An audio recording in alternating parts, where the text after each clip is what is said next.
दोस्तों, अगर आप एक बेस्ट यूपीआई बैंक में एक zero balance saving account open करना चाहते हैं तो आज की इस वीडियो में हम बात करेंगे कि आप किस तरीके से इंडसइंड बैंक में एक zero balance saving account open कर सकते हैं, जो कि इंस्टेंटली आप अपने घर बैठे मोबाइल फोन की मदद से ओपन कर पाएंगे। आपको ब्रांच विजिट करने की जरूरत नहीं पड़ेगी और फुल केवाईसी कंप्लीट करने के साथ साथ मैं आपको पूरा कंप्लीट लाइव प्रोसेस बताऊंगी इस वीडियो में कि आप किस तरीके से एक जीरो बैलेंस अकाउंट ओपन कर सकते हैं। तो चलिए हमारा आज का ये वीडियो स्टार्ट कर लेते हैं। अकाउंट ओपन करने का लिंक आपको वीडियो के डिस्क्रिप्शन में मिल जाएगा। आप जैसे लिंक पर क्लिक करेंगे आप डायरेक्ट ही इस तरीके की वेबसाइट पर ओपन हो जाएंगे।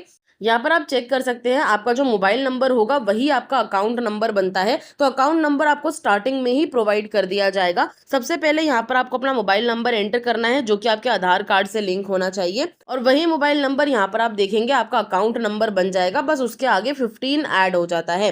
पेज को आप स्क्रॉल डाउन करेंगे तो यहाँ पर आपको एक कैप्चा कोड देखने के लिए मिल जाएगा। ये कैप्चा कोड आप यहाँ पर फिल करके नीचे टिक बॉक्स पर टिक करके कंटिन्यू वाले ऑप्शन पर क्लिक करेंगे। इसके बाद आपके दिए हुए मोबाइल नंबर पर एक ओटीपी कोड भेजा जाएगा। वो ओटीपी आप यहाँ पर फिल करके वेरीफाई पर क्लिक करेंगे। आगे बढ़ने के बाद यहाँ पर आपसे आपके आधार कार्ड और पैन कार्ड का वेरिफिकेशन करने के लिए बोला जाएगा। तो अपने आधार कार्ड का नंबर आप यहाँ पर एंटर करेंगे। यहाँ पर आप अपने पैन कार्ड का नंबर एंटर करेंगे, नीचे टिक बॉक्स पर टिक करेंगे और पेज को स्क्रॉल डाउन करके नीचे सेंड वेरिफिकेशन ओटीपी वाले ऑप्शन पर आप क्लिक करेंगे।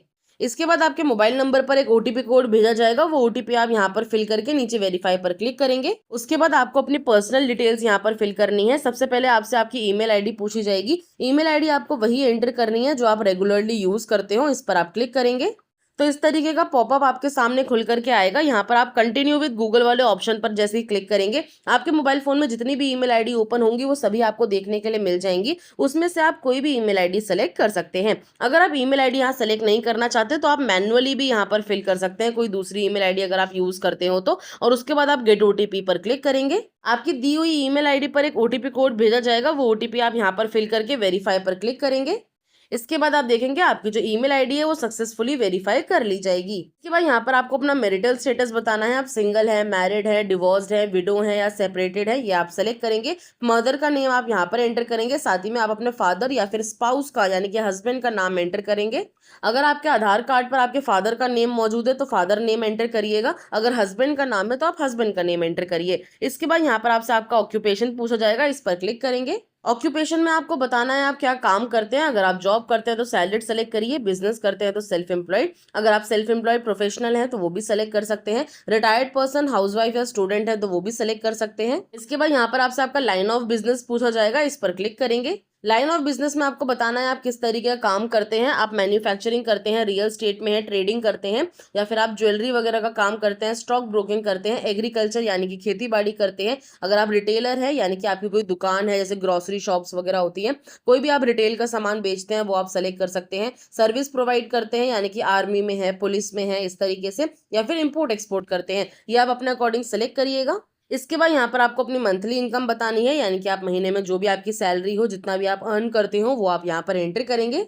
अगर आप हाउसवाइफ, रिटायर्ड पर्सन या स्टूडेंट है तो आप अप टू 10,000 रुपीज़ या फिर 10,000 to 25,000 आप एंटर कर सकते हैं। बाकी आप सैलरीड हैं, सेल्फ एम्प्लॉयड हैं या ज़्यादा अर्न करते हैं तो ये आप अपने अकॉर्डिंग यहाँ पर सेलेक्ट कर लीजिएगा। इसके बाद आप पेज को स्क्रॉल डाउन करेंगे तो यहाँ पर आपको अपना परमानेंट एड्रेस देखने के लिए मिलेगा। परमानेंट एड्रेस वो होता है जो आपके आधार कार्ड पर मौजूद होता है। यहाँ नीचे आपसे पूछा जाएगा आपका कम्युनिकेशन एड्रेस, यानी कि अगर आप अपने आधार कार्ड वाले एड्रेस पर रहते हैं तो वो आधार कार्ड एड्रेस आपका कम्युनिकेशन एड्रेस है। अगर आप किसी दूसरे एड्रेस पर रहते हैं तो वो भी आप एंटर कर सकते हैं। अगर आप अपने आधार कार्ड वाले एड्रेस पर नहीं रहते, कहीं और रहते हैं, तो यहाँ पर आपको एक टिक बॉक्स देखने के लिए मिलेगा, my current address is different from my Aadhaar address. तो आप अपना कम्युनिकेशन एड्रेस फिल कर पाएंगे इस टिक बॉक्स पर टिक करके। अगर आप अपने आधार कार्ड वाले एड्रेस पर ही रहते हैं तो इस टिक बॉक्स पर आप टिक मत करिएगा। अगर आप अपने आधार कार्ड वाले एड्रेस पर नहीं रहते, इस टिक बॉक्स पर आप टिक करेंगे तो आपके सामने इस तरीके का यहाँ पर आपको एड्रेस फिल करने के लिए बोला जाएगा। एड्रेस लाइन 1, 2 में अपना एड्रेस फिल करेंगे, पिन कोड एंटर करेंगे, स्टेट और सिटी आप यहाँ पर एंटर करेंगे और उसके बाद आप आगे की डिटेल्स फिल कर सकते हैं। मैं अपने आधार कार्ड वाले एड्रेस पर ही रहती हूँ तो हमने यहाँ टिक बॉक्स पर टिक नहीं किया है।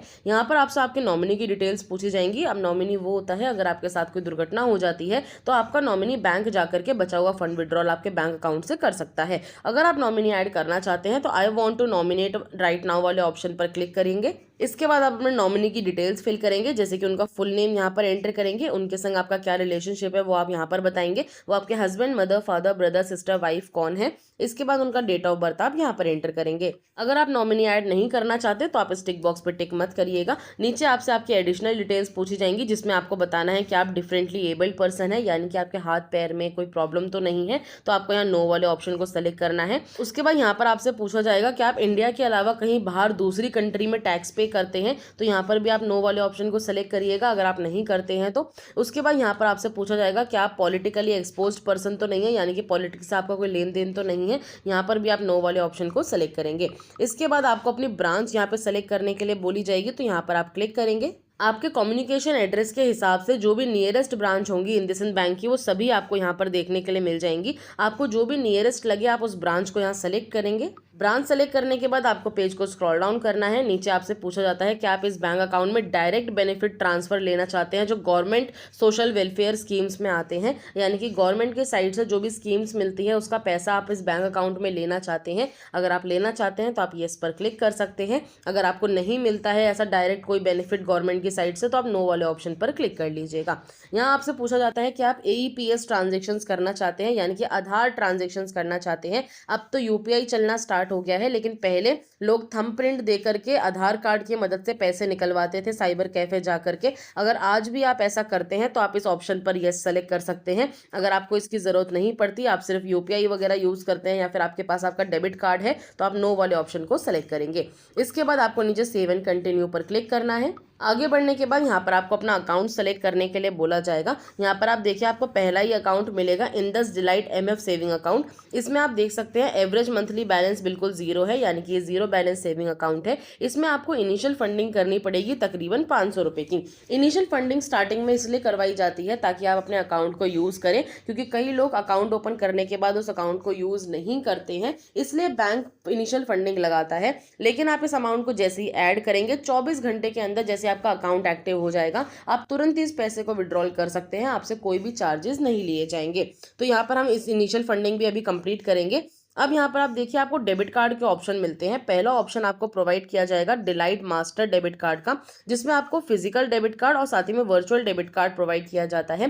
फिजिकल डेबिट कार्ड की मदद से आप कैश विड्रॉल कर सकते हैं, वर्चुअल डेबिट कार्ड की मदद से आप ऑनलाइन ट्रांजेक्शन्स कर सकते हैं। अगर आप ये दोनों ही कार्ड लेना चाहते हैं तो इसकी फीस आपको देनी होगी अपने फिजिकल डेबिट कार्ड की, जो कि 590 रुपये की फीस आपको देनी होती है। ये आपके बैंक अकाउंट से काट लिए जाएंगे। लेकिन अगर आप सिर्फ वर्चुअल डेबिट कार्ड के साथ रहना चाहते हैं, आपको फिजिकल डेबिट कार्ड की अभी ज़रूरत नहीं है कैश विड्रॉल के लिए, तो आप वीज़ा गोल्ड वर्चुअल कार्ड भी सेलेक्ट कर सकते हैं, जो कि आपको बिल्कुल फ्री ऑफ कॉस्ट प्रोवाइड किया जाता है। अब ये टोटली आपके ऊपर है कि आपको इन दोनों में से कौन सा कार्ड चाहिए। इसके बाद आप पेज को स्क्रॉल डाउन करेंगे और नीचे सेव एंड कंटिन्यू पर क्लिक करेंगे। आगे बढ़ने के बाद आपको अपने अकाउंट समरी देखने के लिए मिलेगी। अभी तक आपने जितनी भी डिटेल्स फिल करी हैं वो सभी आप यहाँ पे चेक कर सकते हैं। अगर सारी डिटेल्स बिल्कुल सही हैं तो आपको पेज को स्क्रॉल डाउन करके नीचे दोनों टिक बॉक्स पर टिक करके कंफर्म पर क्लिक करना है। इसके बाद आपको अपने बैंक अकाउंट में फंडिंग ऐड करने के लिए बोला जाएगा। फंडिंग ऐड करने के लिए हम यहाँ पर आप देखिए 500 रुपये की मिनिमम फंडिंग आपसे मांगी जाएगी। तो यहाँ पर हम 500 रुपये का अमाउंट एंटर करेंगे और उसके बाद नीचे पे नाउ वाले ऑप्शन पर क्लिक करेंगे। एक बात का ध्यान रखिएगा, अगर आप अपना फिजिकल डेबिट कार्ड ऑर्डर करना चाहते हैं तो आप तकरीबन 600 रुपये की इनिशियल फंडिंग कर दीजिएगा, ताकि आपके जो डेबिट कार्ड के चार्जेस है वो अभी आपके बैंक अकाउंट से काट लिए जाएंगे। वरना जब आप अपना पेमेंट रखेंगे या सैलरी रखेंगे या कोई भी अमाउंट रखेंगे तो उसमें से अमाउंट काट लिया जाएगा। तो इनिशियल फंडिंग अगर आप कर ही रहे हैं और अपना डेबिट कार्ड मंगवा रहे हैं तो अभी आप 600 रुपये की फंडिंग कर दीजिए, आपके डेबिट कार्ड के चार्जेस अभी काट लिए जाएंगे। अब यहाँ पर आपको पेमेंट ऑप्शन सेलेक्ट करना है, आप किस तरीके से पेमेंट करना चाहते हैं, डेबिट कार्ड, नेट बैंकिंग या UPI, ये आप अपने अकॉर्डिंग सेलेक्ट करेंगे। जैसे कि मैं यहाँ पर UPI सेलेक्ट कर रही हूँ। UPI सेलेक्ट करने के बाद हम नीचे पे नाउ पर क्लिक करेंगे। UPI में आप बताएंगे आप गूगल पे, भीम पे, पेटीएम, फोन पे किससे पेमेंट करना चाहते हैं, उसे सेलेक्ट करेंगे। जैसे कि मैंने यहाँ पर पेटीएम सेलेक्ट किया है तो पेटीएम की UPI ID हम यहाँ पर एंटर करेंगे और उसके बाद वेरीफाई पर क्लिक करेंगे। जैसे आपकी UPI ID वेरीफाई हो जाएगी आप नीचे प्रोसीड पर क्लिक करेंगे। इसके बाद आपको बोला जाएगा आपको सबसे पहले क्या करना है, अपना पेटीएम एप्लीकेशन ओपन करना है। इसे आप इस एप्लीकेशन को पूरी तरीके से मत हटाइएगा, जो हमारे मोबाइल फ़ोन का सेंटर बटन होता है उससे हटा करके आप अपना पेटीएम ओपन करिए। पेटीएम में आपको एक रिक्वेस्ट मिलेगी जो कि 500 रुपये की या फिर आप जितने की भी इनिशियल फंडिंग कर रहे हैं उस अमाउंट की रिक्वेस्ट होगी। उस पर क्लिक करके आप अपना UPI पिन एंटर करके अपना पेमेंट कंप्लीट करेंगे। पेमेंट कंप्लीट करने के बाद आपको अपने वीडियो कॉल के माध्यम से केवाईसी कंप्लीट करने के लिए बोला जाएगा। जैसे आप इस एप्लीकेशन पर वापस आएंगे, अब वीडियो केवाईसी आप चाहें तो अभी कंप्लीट कर सकते हैं। अभी कंप्लीट करने के लिए आपको डायरेक्ट यहाँ प्रोसीड पर क्लिक करना है। लेकिन अगर आप कुछ टाइम बाद अपनी केवाईसी करना चाहते हैं तो अभी स्किप वाले ऑप्शन पर क्लिक करके आप स्किप भी कर सकते हैं। केवाईसी करने का टाइम आपको 1 साल तक का प्रोवाइड किया जाएगा। आप 1 साल के अंदर अपनी केवाईसी कभी भी कंप्लीट कर सकते हैं, लेकिन ध्यान रखिएगा कि आपको ये केवाईसी जरूर कंप्लीट करनी है साल भर के अंदर, वरना यह आपका बैंक अकाउंट जो है वो बंद कर दिया जाएगा 12 महीने बाद ही। तो अगर आप चाहते हैं तो अभी आप केवाईसी कर लीजिए, या फिर आप स्किप वाले ऑप्शन पर क्लिक करके बाद में भी केवाईसी कर सकते हैं। मैं आपको केवाईसी करके दिखा देती हूँ। तो हम यहाँ प्रोसीड पर क्लिक करेंगे। इसके बाद आपके सामने इस तरीके का इंटरफेस आएगा। यहाँ पर आपको टिक बॉक्स देखने के लिए मिलेगा। इस टिक बॉक्स पर आपको टिक नहीं करना है। यहाँ आपसे पूछा जाता है कि आप एजेंट के थ्रू असिस्टेड किए जा रहे हैं, यानी कि एजेंट आपको बता रहा है कि आपको किस तरीके से अकाउंट खोलना है, तो इस पर आप टिक नहीं करेंगे। सिंपली आप प्रोसीड पर क्लिक करेंगे। इसके बाद आपकी एक वीडियो कॉल स्टार्ट हो जाएगी आपके एजेंट के साथ, जो कि आपका ओरिजिनल पैन कार्ड साथ ही में आधार कार्ड चेक करेगा।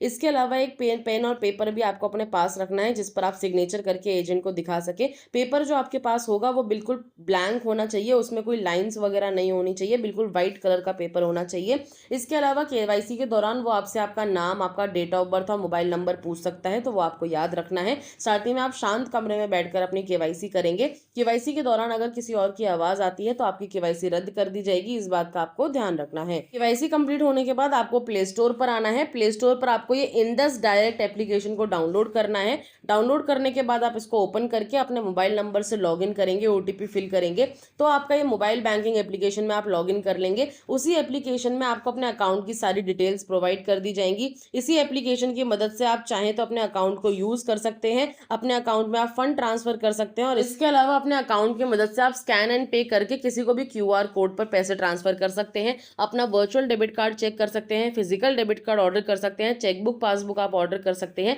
सारी फैसिलिटी आपको इसी बैंक अकाउंट के इसी एप्लीकेशन में देखने के लिए मिल जाएंगी। आपको किसी भी डिटेल्स के लिए या फिर किसी भी फैसिलिटी के लिए ब्रांच विजिट नहीं करना पड़ेगा। ये था कंप्लीट प्रोसेस कि आप किस तरीके से इंडसइंड बैंक में अपना एक सेविंग अकाउंट ओपन कर सकते हैं। आई होप आज का ये वीडियो आपको इन्फॉर्मेटिव लगा होगा। अगर आपके कोई डाउट्स हो तो आप मुझे नीचे कमेंट बॉक्स में पूछ सकते हैं, मैं आपके कमेंट्स का जरूर रिप्लाई करूंगी। अगर आपको वीडियो अच्छा लगा है तो प्लीज चैनल को सब्सक्राइब जरूर करिएगा और बेल आइकन दबाना ना भूलें। अब मैं मिलती हूँ आपसे नेक्स्ट वीडियो में नेक्स्ट टॉपिक के साथ। आज के लिए धन्यवाद।